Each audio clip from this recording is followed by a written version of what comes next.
Muy buenas a toda la audiencia de puroperiodismo.com desde San José, Costa Rica. Les saluda Edgar Fonseca, editor. Una nueva conversación, un nuevo intercambio con protagonistas del acontecer nacional e internacional. En esta oportunidad conversamos con tres analistas de la realidad del país sobre lo que es la marcha, la visión país, el Estado país a 2 años de la administración del presidente Rodrigo Chávez Robles.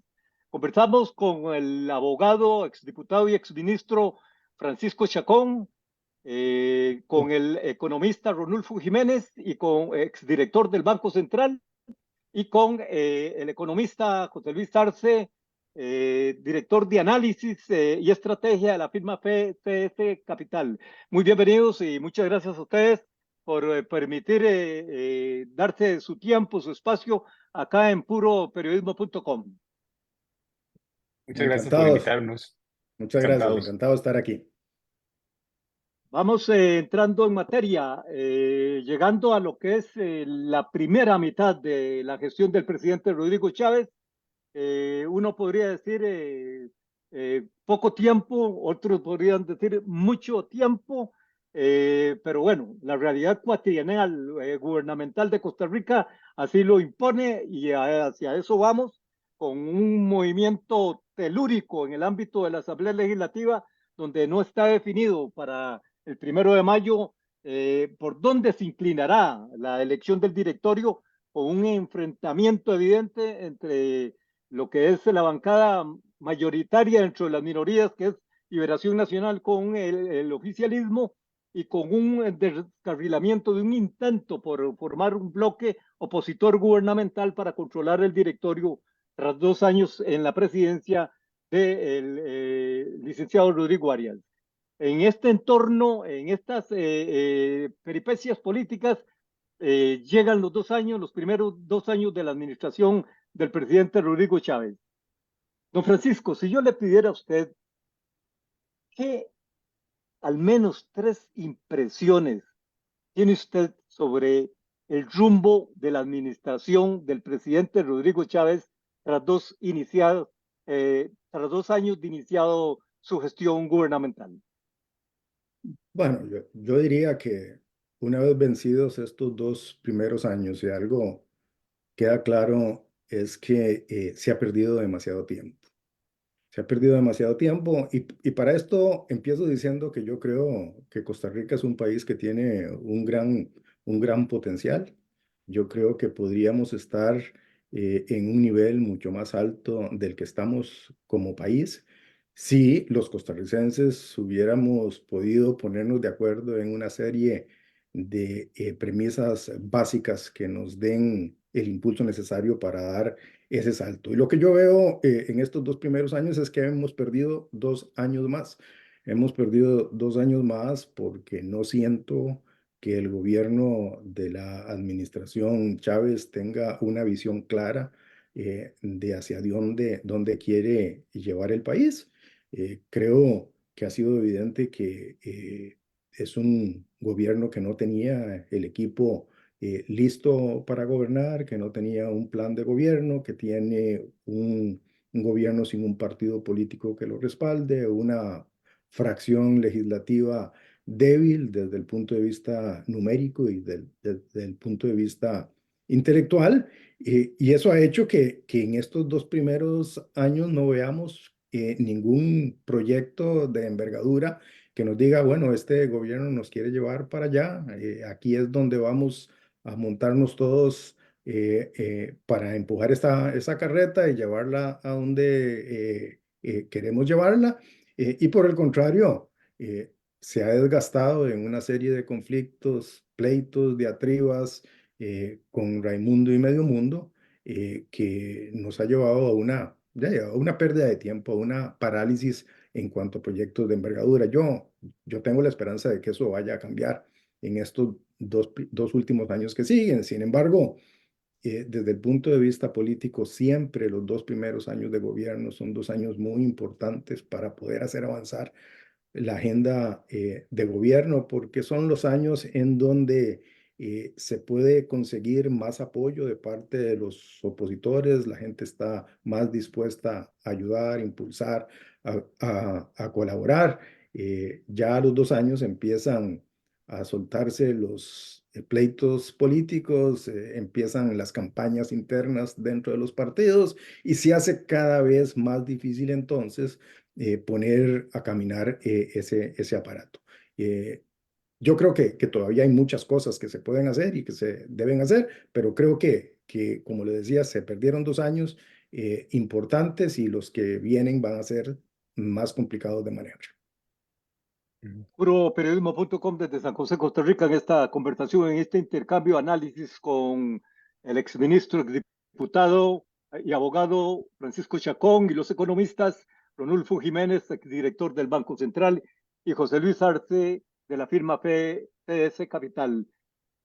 En este contexto, un tanto agrietado y un tanto convulso en el que se ha estado viviendo en el ámbito político y en general del país, aún así han pasado 2 años y uno podría preguntarse, independientemente de las vicisitudes, de las peripecias, en cómo se llegó al gobierno, si se tenía equipo, si se tenía experiencia, si se tenían 30 años de estar fuera del país y desconocer una realidad tan alambicada, sobre todo realidad institucional tan alambicada como la del país.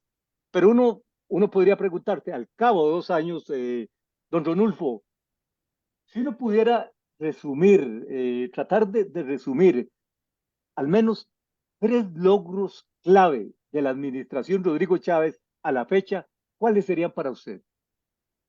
Aquí también hay que tener presente que lo que ocurre en la economía, los resultados que vemos, no son resultados que dependan exclusivamente del gobierno.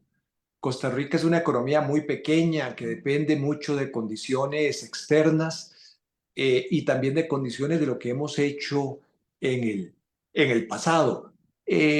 Hay por parte del gobierno una falta de visión de largo plazo del desarrollo, lo cual no es nuevo porque también de eso ha sufrido el país, pero en particular, siendo el presidente economista, viniendo del Banco Mundial, que siempre el Banco Mundial ha tenido enfoques de programas de desarrollo con los cuales uno puede estar de acuerdo o no, pero digamos, esa es, digamos, la misión del Banco Mundial.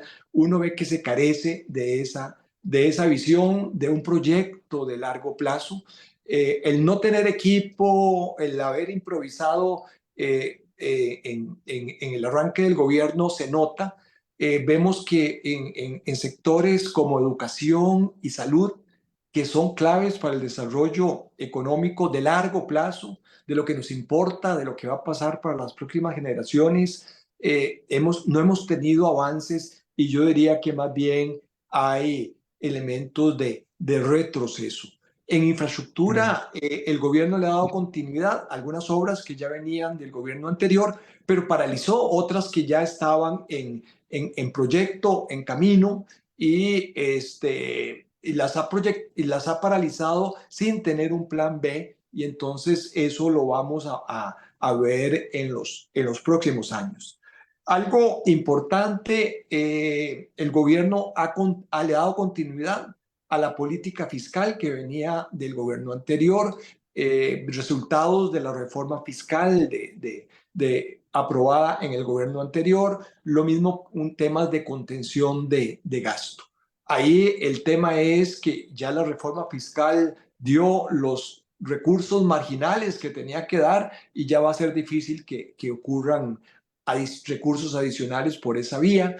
Y además, digamos, la contención del gasto que se ha tenido ya empieza a ser insostenible porque está afectando a sectores importantes, especialmente combate a la pobreza. Ha habido un control de la inflación y ese es un tema importante, pero ahí más bien se ha pecado de exceso.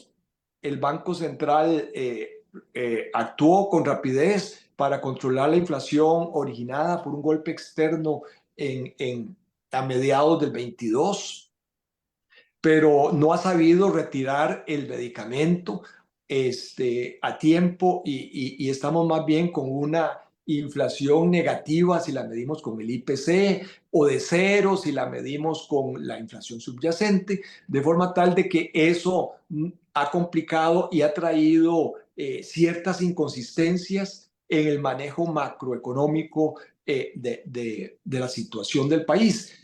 El traer deuda externa también junto a otros factores que son factores reales y al manejo excesivamente de la política monetaria, una política monetaria demasiado austera, nos ha llevado también a una revaluación cambiaria que pone en peligro el tema del crecimiento futuro vía el sector exportador.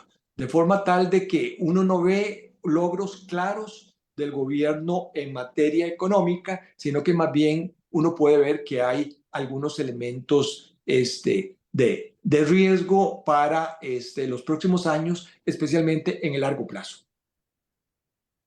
Puroperiodismo.com desde San José, Costa Rica. Esta transmisión está en vivo vía Zoom, Facebook Live. Pronto estará en Twitter, Instagram y en nuestro canal YouTube. Y por supuesto, todos los principales referentes de esta conversación, de este intercambio con los analistas, Francisco Chacón, Ronulfo Jiménez y José Luis Arce, usted los encontrará en nuestro sitio puroperiodismo.com con la información inmediata nacional e internacional, con análisis y entrevistas como estas que le estamos presentando en esta oportunidad. Don José Luis, dentro de lo que usted ha venido valorando en sus análisis frecuentes sobre la realidad política, económica del país, sobre los avances o los retrocesos, si usted pudiera enumerar errores puntuales importantes que usted cree que se han advertido a lo largo de estos 2 años y que han tenido o no alguna respuesta por parte del Ejecutivo. Yo creo, tiendo a coincidir, digamos, tanto con Francisco como con Ronulfo en general, de que la calificación que recibiría el gobierno en estos primeros 2 años es una calificación deficitaria, ¿no? Pero creo, digamos, que desgraciadamente esos resultados son producto básicamente de 2 elementos. Uno es la forma de hacer política del presidente y en general del Ejecutivo, ¿no? Eh, las formas, especialmente el pretender operar bajo la presunción de que la figura presidencial tiene un poder más allá del que las instituciones le otorgan en un país como Costa Rica, el dinamitar fuentes de negociación y de acuerdos que pudieron haber sido muy provechosos, especialmente porque al inicio de la administración era claro, me parece a mí, que había cierta coincidencia en ciertos temas con algunos sectores que estaban en la Asamblea Legislativa, ¿no? En donde se podía haber construido políticas, digamos, para hacer reformas, independientemente de si podríamos estar o no de acuerdo con esas reformas, para construir acuerdos sobre esas reformas en la Asamblea Legislativa, fueron tirados por la borda, fueron destruidos básicamente porque el presidente, digamos, en una actitud un tanto más autocrática, creía que podía hacerlo sin la necesidad de la oposición, me parece a mí, sin tender puentes y sin negociar, y también asumiendo un discurso político basado básicamente en sembrar, me parece a mí, posverdad y polarización, porque eso le reditúa quizás en términos de opinión pública, sin construir los acuerdos políticos necesarios para avanzar. Entonces yo creo que el primer culpable de esa nota deficiente del gobierno, creo yo, es la actitud poco inteligente del Ejecutivo y del presidente de no entender que requiere construir acuerdos para poder avanzar en materia de reformas en una sociedad como la costarricense, ¿no? Y en cualquier sociedad democrática, en realidad. Ahora, eso yo creo que es parte de la dinámica de cualquier democracia moderna. El otro tema tiene que ver un poco también con la competencia y con la experiencia del Ejecutivo. Me parece a mí que un poco el tema de esa percepción de tener la razón siempre y de actuar en función de prejuicios y no tanto de la realidad y tanto institucional como de lo que está sucediendo en la economía, ha llevado al Ejecutivo a cometer errores, digamos, como llamaríamos quizás en algunos deportes, errores no forzados, ¿verdad? En el sentido que quizás con un poco más de cuidado, ¿verdad? Un poco más de atención a las formas, a la relación con instituciones como la Contraloría, al marco legal, a la técnica en algunos temas específicos, algunas reformas que eran relativamente pequeñas y que hubiesen sido éxitos relativamente fáciles de obtener, al final terminan descarrilados por la falta de competencia en la forma en cómo se diseñan algunas reformas. Y creo que ahí también el gobierno ha quedado en deuda. Y hay un elemento que a mí sí me preocupa sustancialmente, digamos, y creo que lo mencionaron tanto Ronulfo como Francisco, es que los grandes cambios que este país necesita en muchos ámbitos no se están dando. Hemos navegado, por ejemplo, este periodo pospandémico gracias, ¿verdad?, a reformas que hicimos en los años 90. Por ejemplo, en temas de apertura comercial, el crecimiento del sector exportador y la oportunidad que está generando, por ejemplo, la relocalización de producción de estadounidense y occidental, digamos, hacia este lado del mundo, fuera de China, ¿verdad? Es una ventaja que estamos aprovechando por lo que hicimos en los 90, ¿verdad? Básicamente, y desde los 90 hasta la fecha. El haber controlado la inflación, y yo sé que Rodolfo y yo tenemos algunos elementos, digamos, de diferencias en los temas acerca de la conducción de la política monetaria, pero independientemente de ese tema, que ameritaría un programa en conjunto, ¿verdad? La verdad es que hemos podido enfrentar shocks como los inflacionarios que tuvimos en el 2021, ¿verdad?, gracias a que invertimos mucho como sociedad en darle independencia al Banco Central y en mejorar los instrumentos de control monetario de las décadas anteriores. Pero frente a los retos futuros, cambio climático, equidad, distribución del ingreso, una crisis de educación profundísima, ¿verdad?, temas de salud, no estamos haciendo nada, básicamente porque en el discurso presidencial y desgraciadamente en el discurso también de algunos otros actores políticos, esos no son temas que resolver, sino son temas para disputas tribales, son temas para podernos a pelear entre nosotros en lugar de para construir. Y eso es muy grave porque no estamos haciendo nada en esos temas, estamos retrocediendo en lo ambiental, en salud, en educación, y justamente son temas claves que son importantes para que las otras cosas funcionen. Por ejemplo, para que sigamos aprovechando las ventajas de la vinculación con el comercio mundial y la inversión internacional, requerimos mejor educación para poder llevar esas ventajas a más parte de la población.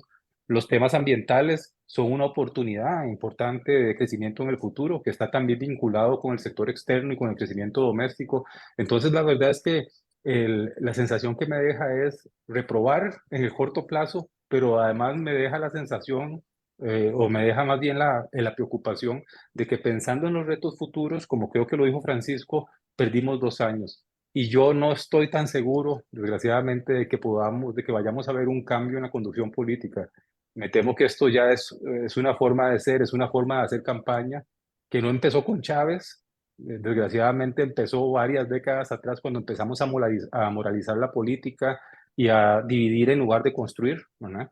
Eso a inicios de la década, de la primera década de este siglo, pero estamos ahora cada vez más metidos en esa disputa tribal, viendo los problemas que nos pasan alrededor, pero no preocupados por resolverlos, sino preocupados por pelearnos entre nosotros, porque eso permite ganar elecciones, pero no resuelve los problemas, que es la parte que me preocupa en el caso de las políticas públicas de más largo aliento. Edgar, yo Sí. quisiera retomar uno de los puntos que aquí hizo referencia José Luis, porque me parece importante si queremos de verdad aprovechar los 2 años que restan de gobierno. Y es que para ello definitivamente requeriríamos un cambio de actitud de parte del presidente, un cambio de la estrategia política del presidente, empezando por entender cuáles son las reglas del juego democrático prevalecientes en Costa Rica. Porque yo creo que parte del problema obedece a que se llevó al gobierno sin entender cómo es que funciona una democracia como la costarricense. Creo que fue José Luis el que lo dijo, no sé si Ronulfo, de que pensar que estamos con un régimen presidencialista donde verticalmente el presidente puede tomar las decisiones que quiera, por más sensatas que pudieran llegar a ser, que no necesariamente todas lo son, pero eso no es posible, eso no es posible en un régimen democrático republicano como el nuestro. Y no es posible porque cuando nosotros le damos a los gobernantes potestades extraordinarias para que puedan tomar con base en decretos y en la aplicación de la ley actos que pueden afectar a una gran cantidad de gente, se los tenemos que dar junto con una serie de controles que impidan el abuso y la desviación de poder. Esa es la esencia. No hay aquí una autoridad que pueda tomar las decisiones sin cuestionamientos, ¿no? Tiene que jugar con las reglas democráticas, con la división de poderes, con el Estado de Derecho, con el principio de la legalidad, con la Contraloría, con el juego de la prensa. Esa es la realidad. Y entender esa realidad, si yo tengo además una fracción legislativa tan pequeñita como la que tengo, me obliga necesariamente a sentarme a negociar desde el día uno, desde el día uno. Y eso es lo primero que hay que cambiar. Aquí no se trata de continuar polarizando al país, dividiéndolo entre buenos y malos, culpables de todo lo que ha pasado, contrarredentores que vienen ahora a salvarlo. ¿No? Así no es posible sacar el país adelante, así no es posible resolver los temas gruesos de la educación, de la salud, del medio ambiente, de la infraestructura, de la conectividad. Todos, como decían anteriormente quienes hablaron, necesarios para poder aprovechar las oportunidades que nos da en la actualidad la economía mundial y el comercio internacional. La iniciativa que está acuerpando, a mí me parece de manera adecuada el gobierno de la República con la posibilidad de crear un Silicon Valley en Costa Rica. Eso está muy bien, pero eso requiere un esfuerzo nacional de gran envergadura para darle un golpe de timón a la educación, a la infraestructura, a la conectividad. Y eso no se hace desde Zapote. Eso se debe construir con una gran cantidad de actores políticos y hay que tener la humildad de entender eso, las ganas de escuchar y de respetar posiciones distintas para poder consensuar y poder entonces jalar todos para adelante. Esa es una oportunidad que ahí se nos está abriendo, pero si no tomamos conciencia de que ese es el camino, es capaz que la dejamos pasar y no la aprovechamos. Usted se me adelantó con una pregunta que le iba a plantear, un tema que le iba a plantear en el contexto de aquella famosa frase norteamericana: ¿es la economía estúpida o es la institucionalidad a la que le debemos de estar reclamando en este momento en el país?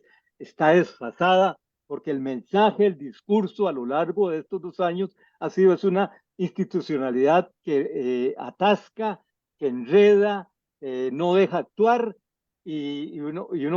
dentro de otras preguntas se hace, bueno, es que está la institucionalidad tan desfasada. Usted fue diputado, usted fue ministro, usted estuvo en el hit de las negociaciones duras de administraciones anteriores.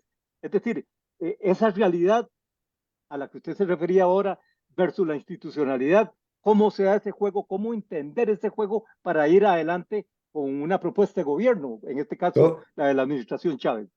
desde la administración Figueres en adelante, todas las administraciones se han quejado de la ingobernabilidad del país. Y todas nos hemos quejado, porque, para incluirme ahí, porque sí, porque tomar decisiones y llevarlas hacia adelante en Costa Rica es muy difícil. Una reforma fiscal que era necesaria desde hace muchos años, ¿cuánto tiempo tomó? 13 años, 15 años, sacarla adelante. Sin embargo, a pesar de que todos nos hemos quejado de esa ingobernabilidad, y recuerdo muy bien en campaña cuando el presidente Chávez, entonces candidato, y la misma Pilar Cisneros, repetían de que no es que que Costa Rica no es un país ingobernable, que Costa Rica lo que era mal administrado. Bueno, y ahora ellos mismos se están quejando de esa institucionalidad porque no los deja hacer las cosas que ellos quisieran hacer de la manera en que ellos quisieran hacer.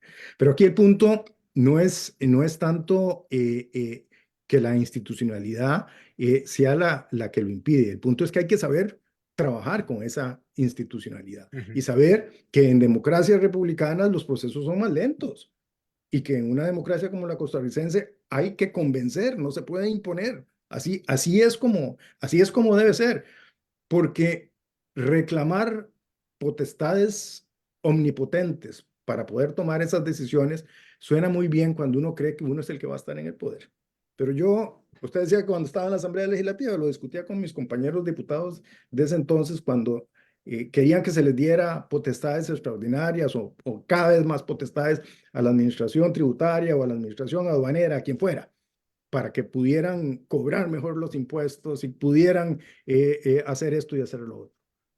Uno debe pensar cuando aprueba ese tipo de leyes que otorgan potestades extraordinarias, no en que yo voy a ser el que voy a gobernar siempre pensando en el bien del país, o que siempre va a haber un señor muy buena gente que cuando tome las decisiones siempre va a pensar en el bienestar de todos. No, hay que pensar que ese poder se lo podemos estar dando a un loquito y que ese poder se lo podemos estar dando a alguien que tiene motivaciones muy distintas a la que nosotros creemos que siempre va a tener un gobernante. Por eso la institucionalidad, las reglas, el debido proceso, los controles externos, la jurisdicción contencioso administrativa, la jurisdicción constitucional, tienen que existir. Y lo que hay que aprender es a navegar con esas aguas, entendiendo que esas son las reglas de juego. Y yo le decía a Edgar antes de que estuviéramos en el aire, que a veces a mí me da la impresión de que el gobierno entró a jugar un partido de fútbol sin conocer cuáles eran las reglas de la FIFA y que pretendían que cualquiera podía coger la bola y llevársela donde fuera, y no solo el portero, o que el penal se marcaba desde media cancha y no dentro del área del equipo contrario. No, ya no, son las reglas. Y dentro de las reglas, yo puedo armar mi jugada, yo puedo meter el gol, yo puedo ganar el partido, pero hay que conocer las reglas y hay que aprender a jugar con ellas y hay que tener la humildad para entender que eso es así. De otra manera, es imposible. Lo decía José Luis, para la base de apoyo estridente, que lo que le gusta es el pleito y la polarización y el caos y el conflicto, están felices y estarán aplaudiendo. Y eso sirve para cuando voy a Limón y me aplauden, pero eso no sirve para gobernar y mucho menos para gobernar con proyectos de largo alcance, de gran envergadura, como los que señalaba antes José Luis y los que señalaba Ronulfo. Puroperiodismo.com desde San José, Costa Rica, en el análisis de los primeros 2 años de la gestión de gobierno del presidente Rodrigo Chávez.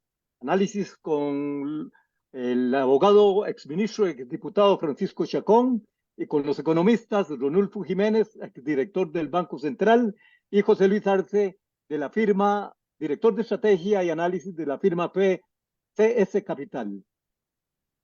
Ronulfo, entramos en la segunda parte, en el segundo tiempo del partido para compararlo un poco con la identidad gráfica que nos hacía don Francisco Chacón.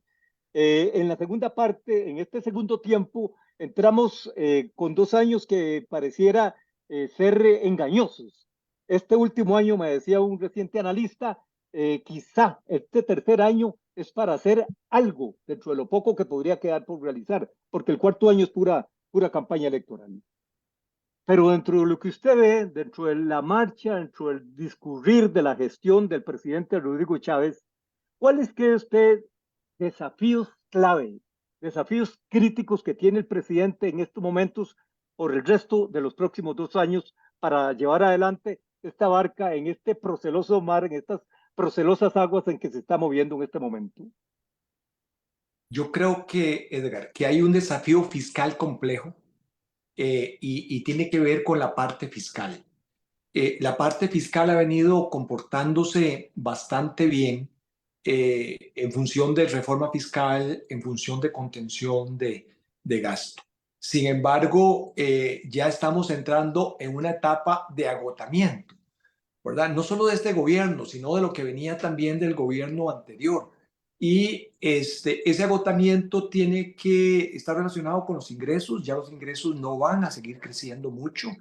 Y además el crecimiento de la economía se ha centrado más en zonas francas que tienen una carga tributaria más pequeña que el resto de la economía, y entonces el crecimiento económico del año pasado no se transmitió tanto a una mejora en la recaudación fiscal. Entonces ya ahí hay un cierto estancamiento. Y la otra parte que tiene que ver con el gasto, yo creo que también hay un agotamiento. A los empleados públicos llevan prácticamente 4 años con salarios congelados, con plazas congeladas. Hay retos en la parte de seguridad muy fuertes que hay que empezar a trabajar, tener una fuerza pública posiblemente más grande, tener una fuerza pública mejor entrenada, y todo eso implica gasto, ¿ah?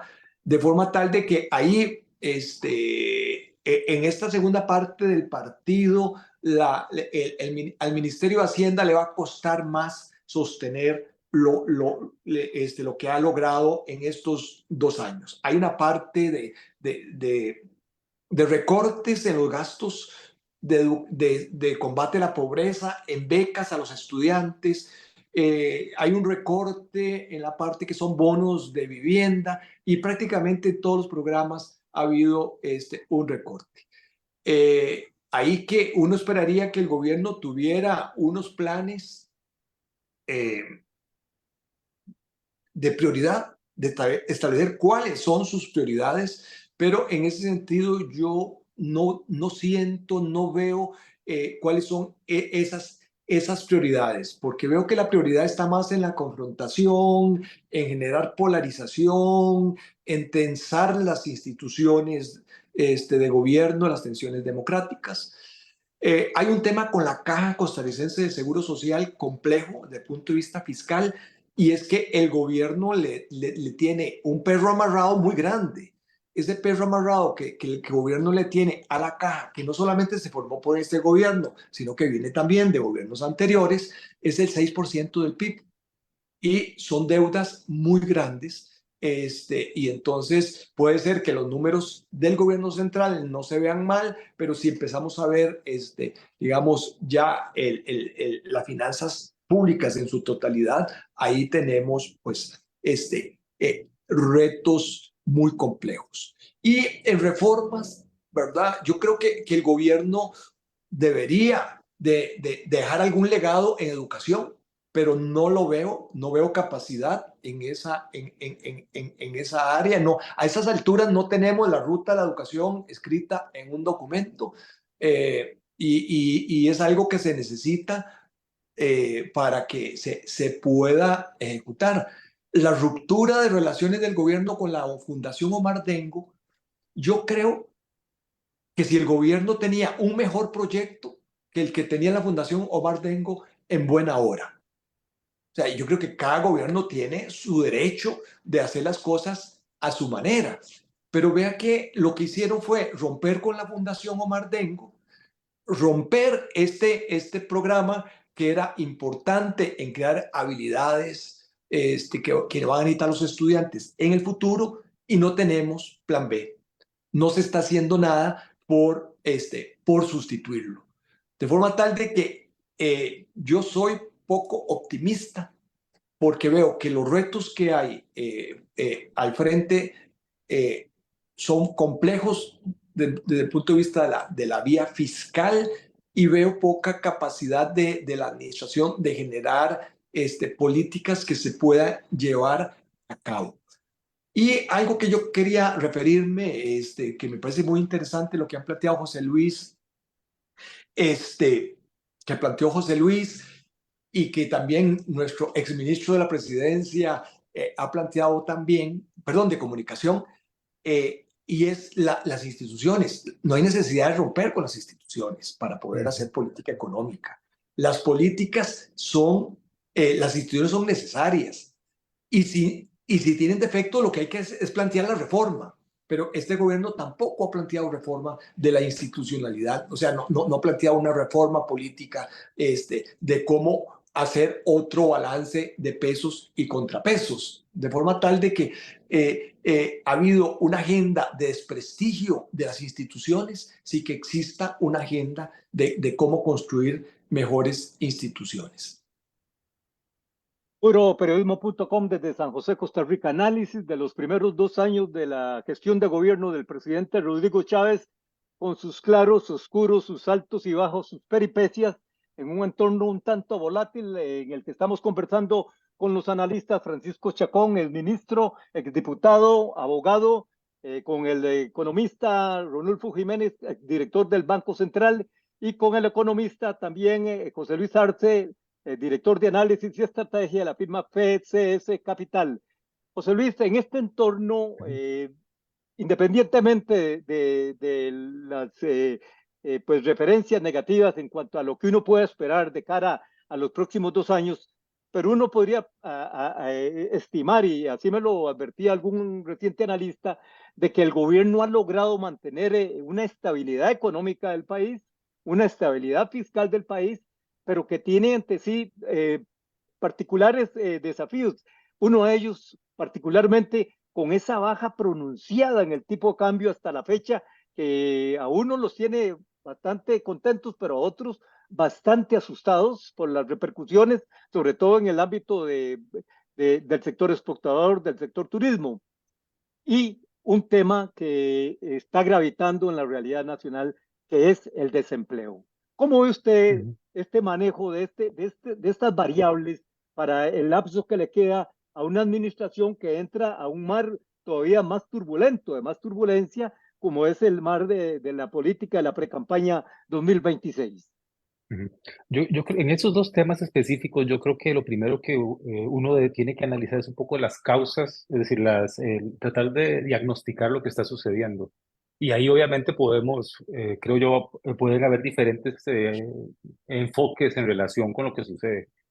Para mí, el tema cambiario es un fenómeno que tiene un trasfondo estructural que está vinculado con los cambios que se han estado gestando a lo largo de varias décadas en la economía costarricense y es un elemento con el que vamos a tener que vivir, digamos, cierto exceso de oferta de divisas, vamos a tener que vivirla vamos a tener que entender cómo sobrevivir, digamos, a ese exceso de divisas que estamos teniendo básicamente gracias a lo que se hizo muchas décadas anteriores, ¿verdad? Y a los cambios que se han estado dando en la economía local y en la economía internacional. Las decisiones de corto plazo, por ejemplo, como las tasas de interés de política monetaria altas, tienen y han tenido impactos, me parece a mí, sobre el tipo de cambio en algunos momentos específicos en el tiempo, pero los ajustes que se han dado, en mi opinión, digamos, en alguna medida, lo que van dejando básicamente es ese elemento estructural asociado básicamente con el cambio en el sector externo, que es la causa, en mi opinión, principal del movimiento del tipo de cambio en un plazo un poco mayor, ¿verdad? Dicho eso, un poco aquí lo que me preocupa es lo siguiente. eh, los problemas que eso generan no se resuelven desde mi punto de vista simplemente con pensar en tener un tipo de cambio más alto. Se resuelve como las políticas que justamente no hemos hecho en el pasado y parece que no importan aún menos hoy, ¿verdad? Cuando nos preocupamos, por ejemplo, de los efectos sobre la productividad que tiene la apreciación real de la moneda, ¿verdad? En realidad lo que nos estamos preocupando es básicamente el impacto que tiene ese cambio estructural en algunas actividades que son menos productivas, que tienen menos valor agregado y que van a requerir que les ayudemos en el futuro, ¿verdad? Hoy y en el futuro. Y ayudarles en dos sentidos. Uno es ayudarles, por ejemplo, a buscar mecanismos para poder ajustar sus aparatos productivos, hacerse más eficientes, a moverse a otras actividades probablemente en el largo plazo, algo que es muy difícil y complejo, pero que hay que también tener políticas públicas para eso, porque lo vivimos en el pasado, lo vivimos en la parte agrícola después de la crisis de los 80 durante los 90, ¿verdad? Y en algunos casos vamos a también tener que entender que vamos a tener que apoyar a ciertos sectores que se van a quedar rezagados y que va a ser muy difícil, digamos, entender. Pero todo eso no se hace con tipo de cambio, ¿verdad? Sino que eso se hace básicamente con política comercial, con política en el sector agrícola, ¿verdad? Con política de innovación y política industrial. Justamente las cosas que no hemos hecho en los años anteriores y que menos estamos haciendo ahora, ¿verdad? Pero yo creo que ahí esa es parte de los problemas grandes, digamos. Quizás el principal lastre que nos va a dejar la administración de Rodrigo Chávez o que nos ha dejado la administración de Rodrigo Chávez es concentrarnos probablemente en las cosas menos importantes, porque en el corto plazo son útiles pelearnos por cosas, digamos, relativamente poco significativas, porque reditúan electoralmente, porque me permiten mantener una popularidad de más del 50%, por ejemplo, pero no darnos cuenta que las cosas que realmente importantes que hacer se construyen en otros lados, ¿verdad? Para mí, en lo personal, y esa es mi visión, fue muy paradójico en el caso del tipo de cambio, como ministro de Economía, ministro de Comercio Exterior, ministro de Agricultura envían cartas reclamándole al Banco Central, por ejemplo, por su política cambiaria y su política monetaria de corto plazo, que todos tenemos derecho a reclamar y a plantear posiciones distintas sobre eso, ¿verdad? Pero para mí es paradójico porque las políticas que sirven para resolver los temas de una apreciación real de largo plazo, ¿verdad? Que hemos tenido desde el año 2015 a la fecha, no se construyen en el Banco Central, se construyen en el Ministerio de Agricultura, se construyen en el Ministerio de Economía, en la parte de comercio exterior, digamos. Entonces, ahí hay un tema que yo creo que estamos dejando de lado las políticas importantes. Estamos dejando de lado las políticas importantes y a veces nos concentramos en otros elementos que pueden parecer coyunturalmente importantes, pero que incluso nos distraen de los retos de largo plazo y nos llevan además a otro tema muy preocupante, ¿verdad? En medio de toda esta parafernalia de ponernos a dudar de todos, de desconfiar de todos, que no empieza con el gobierno de Chávez, de nuevo insisto, empieza a inicios de este siglo, digamos, cuando moralizamos la política, algunas otras agrupaciones políticas moralizaron la política local, ¿verdad? Pero hemos ido increciendo, haciendo eso cada vez más, porque sirve para ganar elecciones, pero no sirve para resolver los problemas. Así, ese lenguaje, digamos, y meternos todos en esa discusión, en esa vorágine, esa parafernalia y la discusión, digamos, tribal destructiva, los lleva incluso a afectar la credibilidad de las cosas que sí funcionan. La credibilidad de las cosas que funcionan, por ejemplo, en la política de promoción de exportaciones e inversión externa. Vean lo que pasó con CINDE, por ejemplo, o algunos cambios que se han dado en la política comercial, ¿verdad? A pesar de que funcionaba. Y un poco me parece, también pasa en el caso del Banco Central y la supervisión financiera, ¿verdad? Podemos estar o no de acuerdo con la política de corto plazo del Banco Central, pero a veces todos estos temas nos llevan a dudar de instituciones que tienen grados de independencia, de políticas que tienen más largo aliento y que están en cierta forma blindadas desde el punto de vista de independencia. Y entonces al final, ese es el problema de los gobiernos populistas. Al final dudamos de todo, no creemos en nada, ¿verdad? Pero las democracias para construir, ¿verdad? Las democracias para funcionar necesitan que confiemos en alguien y en algo, ¿verdad? Y ese es un tema, creo yo, que es importante, ¿verdad? Entramos en la recta final de esta conversación con los analistas Francisco Chacón, Ronulfo Jiménez y José Luis Arce sobre los 2 primeros años de gestión de la administración del presidente Rodrigo Chávez. Y una pregunta, no solo la observación va con lo que ha hecho o dejado de hacer el presidente y su equipo de trabajo. Alguien me decía recientemente, es que el presidente tiene que consolidar su equipo de trabajo y me pregunta, pero a 2 años de haber arrancado ya es bastante tarde intentar consolidar, pero es una realidad particular que se está viviendo, que la observan algunos analistas.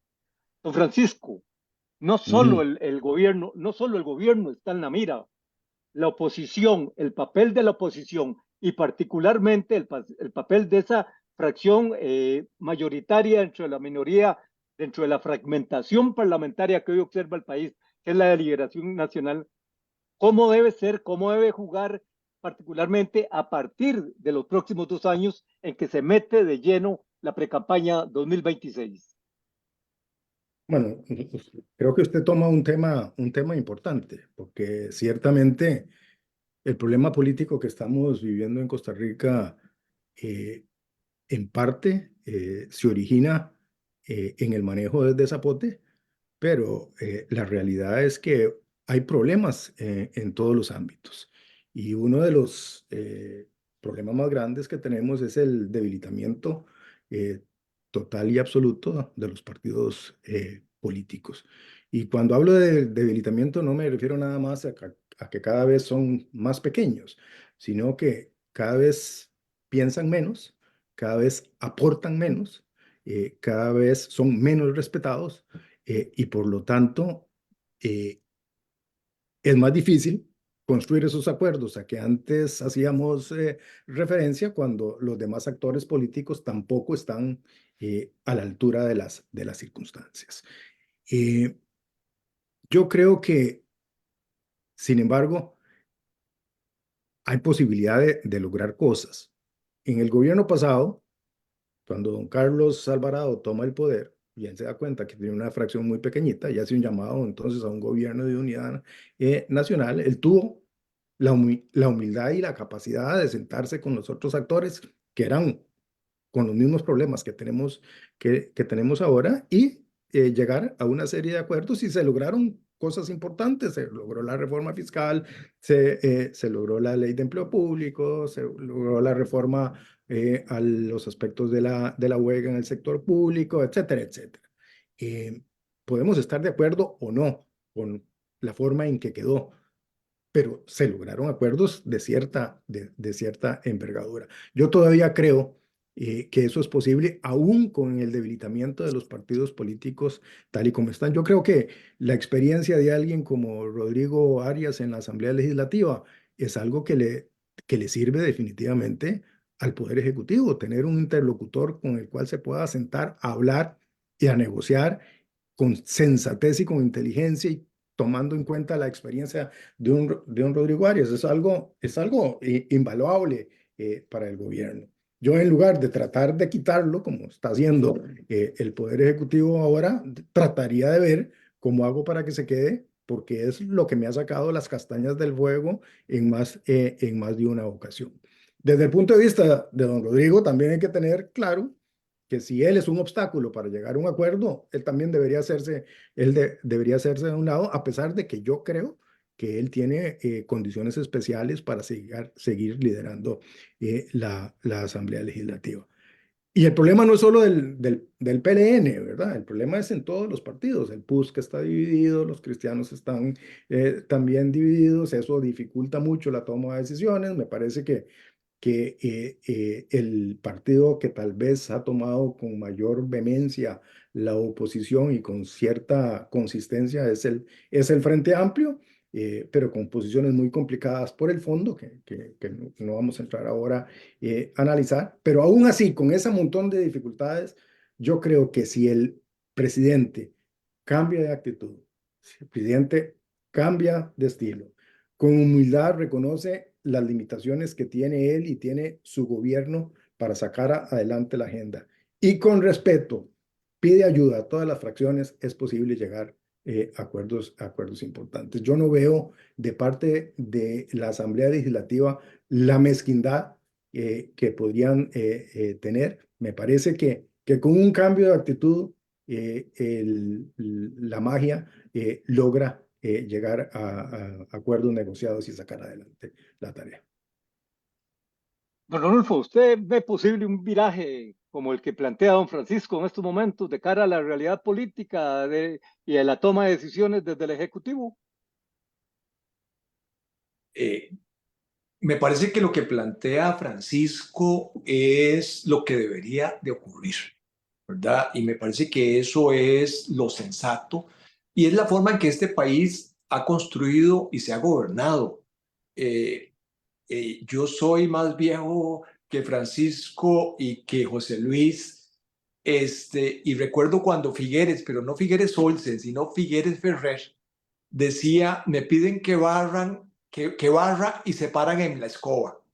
Eso decía don José Figueres Ferrer, que tenía en ese momento casi 30 diputados o 30 diputados, tenía una liberación que tenía una gran mayoría, es decir, donde gobernar era, digamos, mucho más fácil en aquella época que ahora. Pero aún así era un país donde existían, digamos, formas para gobernar. Yo no soy optimista, para contestarte directamente. Creo que el estilo del presidente es ese, es un estilo de confrontación, es un estilo de crear antagonismos, es un estilo de sacar la popularidad fácil de estar en contra de todo y ahí eso va a ser difícil. Este es un estilo, además, que no es original, sino es un estilo que ha venido y que lo vemos en otros gobiernos populistas en América Latina, en Europa, donde la confrontación genera unos réditos que no son réditos de largo plazo, no son réditos para gobernar.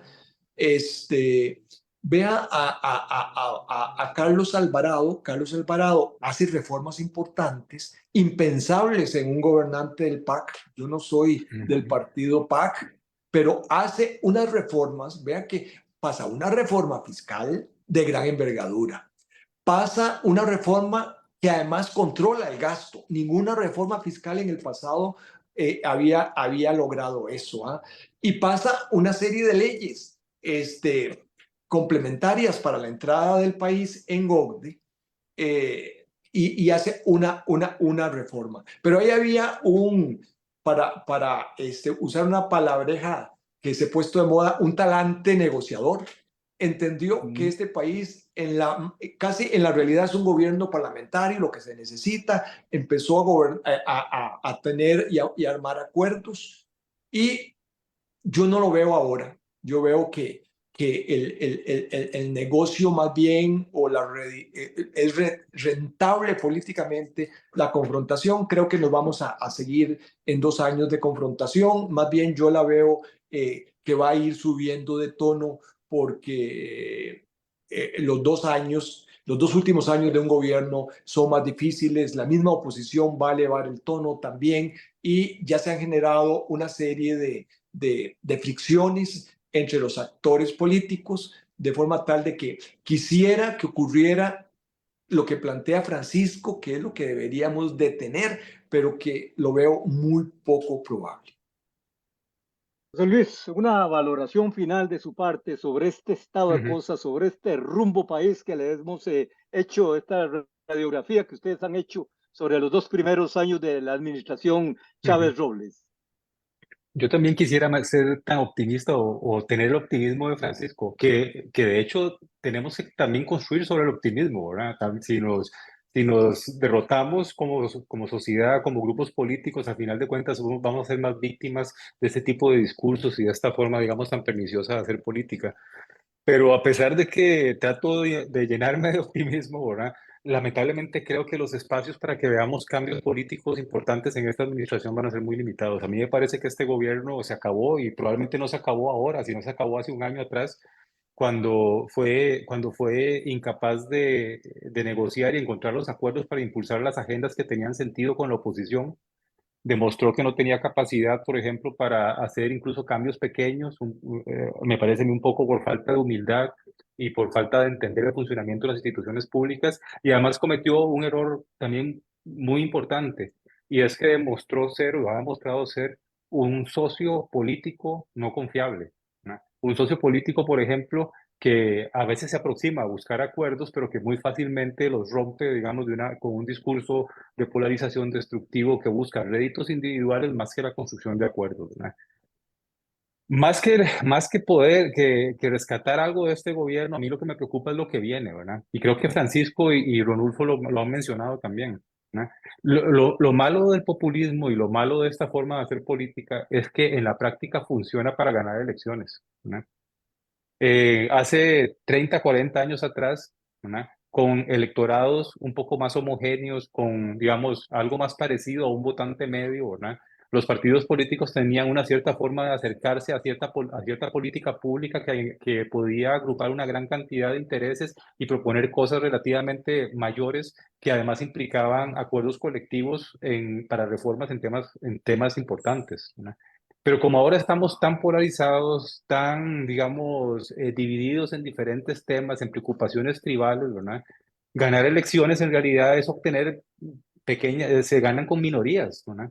¿Verdad? Y para ganar elecciones con minorías es muy útil polarizar, es muy útil discutir. Entonces a mí me parece, por ejemplo, que dado que un gobierno como el actual tiene muy poco espacio para poder hacer algo sustantivo y le cuesta construirlo por su incapacidad de negociar, creo que nos vamos a quedar en este discurso de polarización, porque incluso en esas circunstancias eso puede redituar electoralmente, porque, digamos, victimizarse puede ser útil en las elecciones siguientes para quienes sean sus herederos políticos, ¿verdad? Y lo que más me preocupa sobre todo es si los otros grupos políticos, incluyendo aquellos que guardan todavía ciertas formas y que entienden la lógica democrática, empiezan a sucumbir ante los cantos de sirena, digamos, de este tipo de forma de hacer política, ¿verdad? Porque si la oposición no digamos, cree que es importante ganar elecciones sin tener proyectos de largo plazo, ahí sí que estamos, perdónenme, mal, ¿verdad? Y yo creo que ese es el riesgo más importante. Es otra vez vamos dentro de 2 años a ponernos en alguna medida, y disculpen que use esta imagen tan cruda, ¿verdad? A ponernos un revólver en la cabeza, digamos, con una bala en un tambor, y vamos a tratar vamos a jugar con eso, ¿verdad? Corriendo el riesgo de destruir nuestras instituciones, nuestros esquemas, nuestra forma, nuestra convivencia democrática, que creo que es el problema más apremiante que tenemos en estos momentos, más que lo económico, incluso, quizás, ¿verdad? Es la forma de cómo rescatamos la posibilidad de hacer acuerdos entre todos, ¿verdad? incluso los que pensamos distinto, ¿no? Más allá de ganar elecciones, de obtener victorias pírricas electorales, que eso es muy fácil ganarlas con polarización, con pleitos en redes sociales, lo que es más difícil es construir políticas públicas que sirvan para todos y todas en el largo plazo, y ese es el reto, ¿no? Y ojalá que no sigamos en estos juegos, sino que tengamos, como decía Francisco, partidos de oposición, partidos políticos que no solo se fortalezcan, ¿verdad? Sino que los liderazgos entiendan que esto va más allá de ganar una elección, sino que deberían proponer cosas para la ciudadanía, ¿verdad? Y ese es el reto, en mi opinión, más grande, mayor, ¿verdad?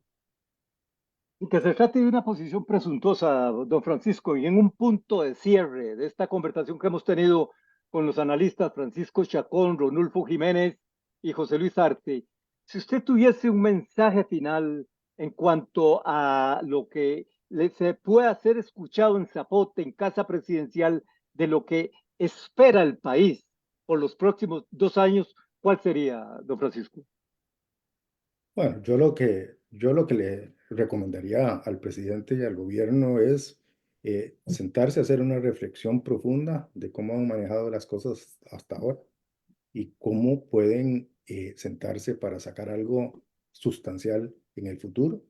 Y eso es obligación no solo del presidente, sino también de sus ministros, que tienen como obligación hacerle ver al presidente los problemas que está teniendo, los problemas políticos que estamos teniendo para sacar adelante esa agenda. Pero es importante tener esa humildad, sentarse, reflexionar introspectivamente, pensar cuál es el legado que yo le quiero dejar a este país después de 4 años en el gobierno y olvidarse, como bien decía José Luis, de que lo importante es ganar una elección o tener réditos de corto plazo o que le aplaudan a uno en una comunidad porque soy bueno para arengar. Lo que está en juego es algo muchísimo más importante. Yo creo que el gobierno puede dar muchísimo más de lo que ha dado hasta ahora si de verdad tiene esa humildad y ese respeto que se requiere para poder sacar la tarea adelante. Esa sería mi recomendación. Un poquito más de humildad, de sentarse a reflexionar y establecer un plan de trabajo con 4 o 5 prioridades que pueda poner sobre la mesa y sentar a los demás partidos políticos para sacarla adelante. Muchas gracias a don Francisco Chacón, a don Ronulfo Jiménez y a don José Luis Arce, quienes han compartido desde la plataforma de puroperiodismo.com un análisis sobre su visión, su reflexión, su elaboración de los primeros 2 años de la gestión de gobierno del presidente Rodrigo Chávez. Esperamos saber los acontecimientos en un entorno bastante, al menos complejo, para calificarlo de alguna manera, y ustedes atentos desde puroperiodismo.com.